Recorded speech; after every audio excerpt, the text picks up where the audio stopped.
নিজের গলায় গান গাইলেন, আমার স্ত্রীর গানের গলাটা যদি আপনার স্ত্রীর সঙ্গে মিলে গিয়ে থাকে তো তার জন্য আপনাকে এরকম বলতে পারেন না, এটা কিন্তু উচিত না।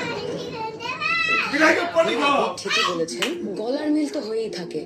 আসলে কি বলুন তো, এত বছর পরে এই গলাটা শুনে না আমরা সবাই একটু ঘেঁটে গেছি আসলে।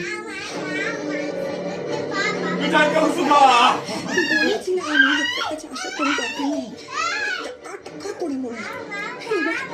এবার কি হবে? কি বলবো, কি বলতে কি বলে ফেলবো? ও যেভাবে পারি মিস্তি কেটে। দেখুন, এটা কিন্তু আপনাদের বাড়িতে আমাদেরকে ডেকে নিয়ে অপমান করা হচ্ছে। এসে থেকেই তো দেখছি আমরা সেই সাক্ষজিৎ বাবু আমাদেরকে কেমন উল্টোপাল্টা প্রশ্ন করে যাচ্ছে নাকের পরে।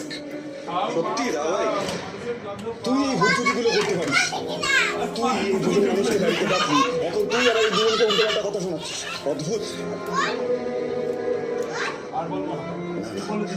এত বড় ভুল আমার হতে পারে না, আমার মন বলছে